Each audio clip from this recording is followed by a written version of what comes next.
بسم اللہ الرحمن الرحیم۔ السلام علیکم ورحمۃ اللہ وبرکاتہ۔ بسم اللہ الرحمن الرحیم۔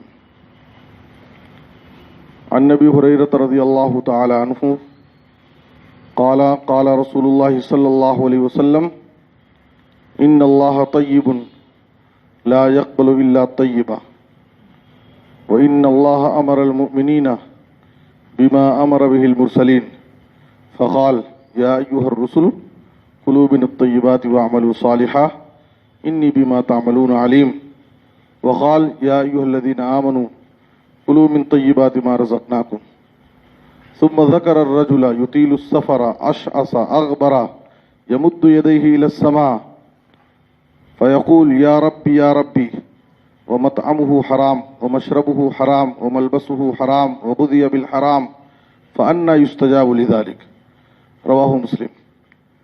محترم حضرات، کل کے درس میں آپ کے سامنے سنن ابن ماجہ کے حوالے سے ایک حدیث پیش کی گئی اور بتایا گیا کہ نبی صلی اللہ علیہ وسلم فجر کی نماز کے بعد سلام پھیرنے کے بعد آپ دعا پڑھتے تھے، اللہم انی اسألک علما نافعا ورزقا طیبا وعملا متقبلا۔ تو اس دعا کے اندر تین چیزیں آپ اللہ تعالیٰ سے مانگتے تھے۔ پہلی چیز علم نافع، نفع بخش علم، دوسرے رزق طیب، پاکیزہ روزی، اور تیسری چیز عمل مقبول، ایسا عمل جو اللہ کے پاس قبول ہو جائے۔ تو ان تین چیزوں میں پہلی چیز علم نافع کے بارے میں کل کے درس میں کچھ باتیں ذکر کی گئیں۔ آج کے درس میں رزق طیب، دوسری چیز جو آپ اس دعا میں اللہ سے مانگتے وہ ہے پاکیزہ روزی، رزق طیب۔ تو جس طرح سے علم کی دو قسمیں ہیں، ایک نافع علم، ایک غیر نافع علم، اسی طرح سے رزق کی بھی دو قسمیں ہیں، ایک رزق طیب اور ایک رزق خبیث۔ ایک طیب پاکیزہ روزی یعنی حلال روزی، اور رزق خبیث کہتے ہیں حرام روزی کو۔ تو نبی صلی اللہ علیہ وسلم اللہ رب العالمین سے رزق طیب، پاکیزہ حلال روزی مانگتے تھے کہ اللہ تو مجھے حلال روزی عطا فرما، پاکیزہ روزی عطا فرما۔ کیوں آپ صلی اللہ علیہ وسلم اللہ رب العالمین سے پاکیزہ حلال روزی کے لیے دعا مانگتے تھے؟ اس کی کیا حکمت ہے؟ دراصل قرآن مجید میں اللہ تعالیٰ نے تمام پیغمبروں کو، اہل ایمان کو، یہاں تک کہ سارے لوگوں کو پاکیزہ حلال روزی کھانے کا حکم دیا ہے۔ سورہ مومنون کی آیت نمبر 50 اور 1 میں اللہ تعالیٰ نے کہا، یا ایھا الرسل کلوا من الطیبات واعملوا صالحا انی بما تعملون علیم۔ تمام رسولوں کو، پیغمبروں کو اللہ نے حکم دیا کہ اے رسولوں کی جماعت، تم پاکیزہ حلال روزی کھاؤ اور عمل صالح کرو۔ حلال کھانے کے بعد اللہ تعالیٰ نے عمل صالح کرنے کا حکم دیا رسولوں کو۔ اس میں حکمت یہ ہے، مفسرین کہتے ہیں کہ جب آدمی حلال کھا کر کے عمل کرے گا تب جا کر کے اس کا عمل صالح ہوگا، ورنہ آدمی اگر حرام کھاتا ہے اور حرام کھا کر کے عمل کرے، نیکی کرے، اللہ کی عبادت کرے، تو اس کی عبادت نہیں ہو سکتی ہے، اور اس کا عمل صالح نہیں ہو سکتا، اور نہ اس کا عمل، اس کی عبادت قبول ہوگی۔ آگے حدیث ذکر کی جائے گی۔ تو اس آیت میں اللہ تعالیٰ نے پیغمبروں کو پاکیزہ حلال روزی کھانے کا حکم دیا۔ اسی طرح سے سورہ بقرہ کی آیت نمبر 170 پر 2 میں اللہ تعالیٰ نے تمام اہل ایمان کو حکم دیا، یا ایھا الذین آمنوا کلوا من طیبات ما رزقناکم، اے ایمان والو، جو ہم نے تم کو پاکیزہ روزی، حلال روزی دی ہے، حلال روزی کھاؤ۔ تو اہل ایمان کو اللہ تعالیٰ نے پاکیزہ حلال روزی کھانے کا حکم دیا۔ اسی طرح سے تمام لوگوں کو اللہ تعالیٰ نے حکم دیا، سورہ بقرہ ہی میں آیت نمبر 160 پر 8 میں، یا ایھا الناس کلوا مما فی الارض حلالا طیبا، اے لوگو، ناس سے خطاب ہے، اے لوگو تم زمین میں جو بھی پاکیزہ حلال چیزیں ہیں اسے کھاؤ۔ آپ غور کیجئے کہ پاکیزہ حلال کھانے کا حکم اللہ تمام پیغمبروں کو دے رہا ہے، تمام اہل ایمان کو دیا، اور تمام لوگوں کو حکم دیا یا ایھا الناس کا خطاب کر کے۔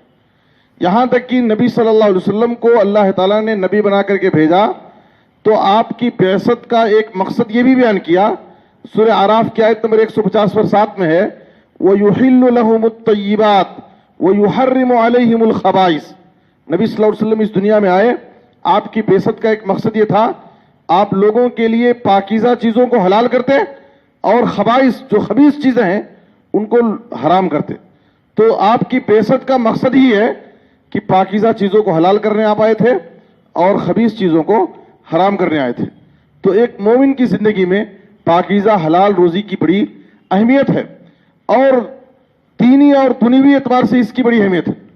دینی اعتبار سے اس اعتبار سے اہمیت ہے کہ اگر ہم حلال نہیں کھائیں گے اور حرام سے نہیں بچیں گے تو ہماری نمازیں, ہماری عبادتیں, ہماری نیکیاں متاثر ہو جائیں گی, ہماری دعائیں قبول نہیں ہوں گی.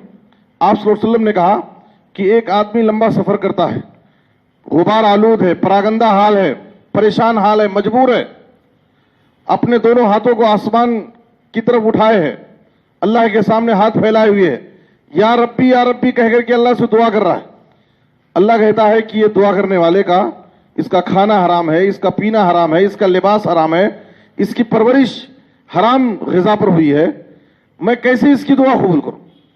حالانکہ دعا کرنے والے کے پاس چار چیزیں ہیں, دعا قبول ہونے کے چار پوائنٹ اس کے پاس ہیں, 4 ہتھیار ہے اس کے پاس دعا قبول ہونے کے لیے.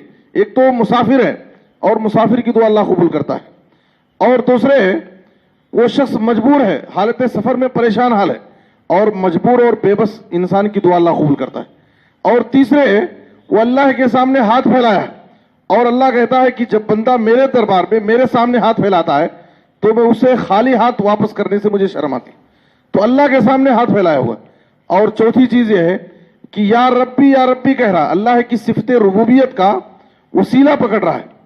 4 چیزیں ہیں, مسافر ہے, مجبور ہے, دونوں ہاتھوں کو اللہ کے سامنے پھیلایا ہے, اللہ کی صفت ربوبیت کا واسطہ دے رہا ہے, یا ربی کہہ کر رہا ہے, لیکن پھر بھی اللہ تعالیٰ صرف اس لیے اس کی دعا قبول نہیں کر رہا ہے کہ اس کی وہ حرام چیزوں سے نہیں بچتا تھا, حلال پاکیزہ روزی کا اہتمام نہیں کرتا تھا, اس کا کھانا پینا, لباس, پوشاک, اس کی پرورش سب حرام طریقے سے ہوئی ہے, جس کی وجہ سے 4 چیزیں اس کے پاس ہونے کے باوجود اللہ تعالیٰ اس کی دعا قبول نہیں کرتا. تو یہ دینی اعتبار سے بہت بڑا نقصان ہے کہ حرام کھانے, حرام پہننے, حرام کمانے کا بہت ڈائریکٹ اثر ہماری عبادتوں پر ہوتا ہے, ہماری نیکیوں پر ہوتا ہے, ہماری محنتیں ضائع ہو جائیں گی. اور دنیوی اعتبار سے بھی اس کے بہت سارے نقصانات ہیں. جو آدمی حرام سے نہیں بچتا ہے, حرام کھاتا پیتا ہے اور حرام مال کے ذریعے اپنے بچوں کی پرورش کرتا ہے, اس کے بہت بھیانک نتائج, اس کے برے اثرات وہ اپنی فیملی میں, اپنے گھر میں, اپنے بیوی بچوں میں, اپنی تجارت و کاروبار میں دیکھتا ہے. اس لیے کہ اس کے برے اثرات اس کے اہل و عیال پر بھی مرتب ہوتے ہیں. اس کے دنیوی نقصانات انشاءاللہ آگے دروس میں واضح کیے جائیں گے. بس سمجھنے کی بات یہ ہے کہ نبی صلی اللہ علیہ وسلم دعاؤں میں اللہ تعالیٰ سے رزق طیب, پاکیزہ حلال روزی اس لیے مانگ رہے ہیں کہ اس کے یہ بہت اہم چیز ہے ایک انسان کی زندگی میں, ایک مومن کی زندگی میں, دینی اعتبار سے بھی اور دنیوی اعتبار سے بھی. اس لیے ہمیں چاہیے کہ ہم اپنی زندگی میں حلال روزی کو اپنائیں اور دعا کریں کہ اللہ تعالیٰ میرے لیے حلال کمائی کو کافی کر دے, مجھے حرام کی طرف جانے کی ضرورت نہ پڑے. اس لیے آپ دعا کرتے تھے, اللہم اکفنی بحلالک عن حرامک واغننی بفضلک عمن سواک. یہ قرض کے موقع پر بھی یہ دعا پڑھ سکتے ہیں. اس دعا میں ہم اللہ سے مانگتے ہیں کہ اے اللہ میرے لیے حلال روزی کافی کر دے, مجھے حرام کی طرف مت لے جا, حرام کی ضرورت مجھے نہ پڑے, اور اے اللہ تو مجھے اپنے علاوہ دنیا والوں سے مجھے بے نیاز کر دے, مجھے صرف تیری ضرورت ہے, دنیا والوں سے مجھے بے نیاز کر دے, مجھے دنیا والوں کے سامنے ہاتھ پھیلانے کی ضرورت نہ پڑے. تو اس دعا کو بھی ہمیں اپنانا چاہیے اور اپنی زندگی میں حلال کو اختیار کریں اور حرام چیزوں سے حد درجہ دور رہیں, اس لیے کہ اس کے خطرناک نقصانات, اس کے برے اثرات ہمارے دین اور ہماری دنیا دونوں پر مرتب ہوتے ہیں. آخر میں اللہ سے دعا ہے کہ اللہ تعالیٰ ہمیں اپنی زندگی میں حلال روزی حاصل کرنے کی توفیق عطا فرمائے اور ہر قسم کے محرمات سے, حرام چیزوں سے اللہ ہم سب کو بچائے. آمین. تقبل یا رب العالمین. وصلی اللہ علی نبینا محمد و آلہ وصحبہ.